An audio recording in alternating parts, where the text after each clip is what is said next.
Philip Morris International, you might know, is one of the biggest tobacco companies in the world. We are mainly known for the cigarette brands like Marlboro and L&M. But for the last couple of years, we have been initiated a major transformation in our company, which is basically building a new business model, which is based on phasing out the traditional cigarettes we know and going for different alternatives with a reduced risk. So that transformation entails a lot of different components, especially for a multinational like us, which is not a really easy thing to do, quite complex. You have to understand we are approximately 80,000 employees all over the world. We're operating in more than 140 markets. And basically this makes the process of transformation not that easy. So how did we do it? Basically, we based our strategy of transformation on three big pillars. The first pillar is what we call the product transformation. The second one is what we call the internal transformation. And the third one is what we call the external transformation.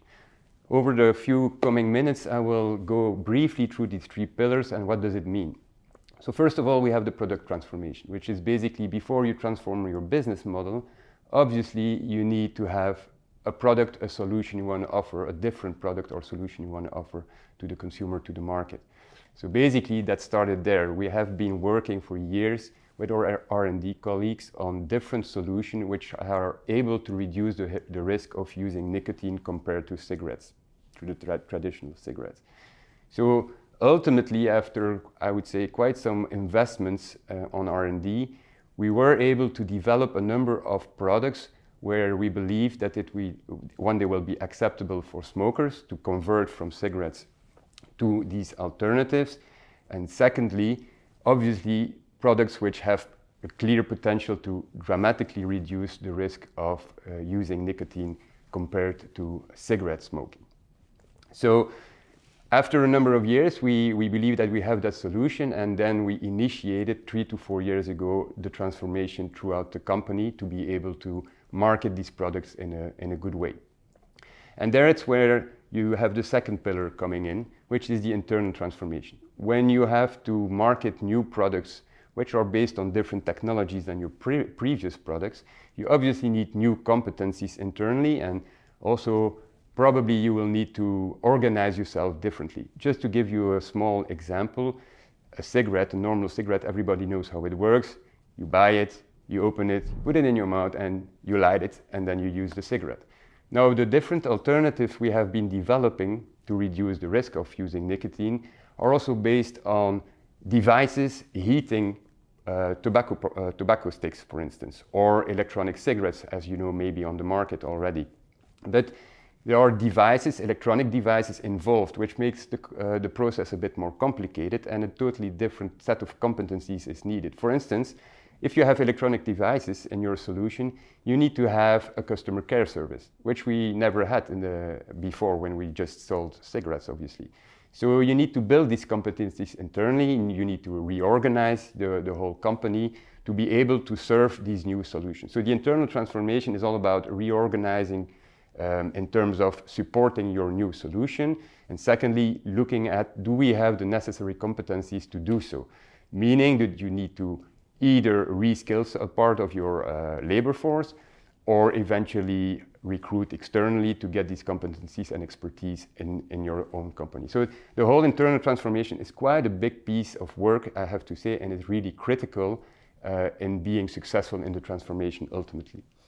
The third one we focus on is in the external transformation. That's where I am really a lot involved. Because if you bring a new solution to the market and you want to be successful, you really need to have a kind of a support for your product. I mean, an acknowledgement by the general population that this makes sense for society in general. That's why we really went into these reduced risk products, because it makes a societal difference. You can provide to these people who continue to smoke a better alternative than what they are doing now. So you need to also get the support in general of society to be able to be successful there. But that means that you need to get the buy-in of these people. It means general public, but obviously also legislators, because for a lot of innovations, and I think a lot of smaller companies, bigger companies with new innovation will have the same struggle. The law is not made for these new products. They don't support these new products in way or another. And having the right regulatory framework for a new solution is key to be successful. If you cannot promote your product in the right way, bring it to the consumers you want to target, because the law makes it a barrier, then you really have kind of a problem to be successful on the long run. So the external transformation, meaning getting the buy-in of society at large, legislators, general public, and so on, is key to be successful on the long run. So in a wrap-up, these are the three pillars we are really focusing on, and just in a nutshell, what the focus points would be in that transformation of us, and we hope that obviously over the years to come we will be able to finalize the complete process.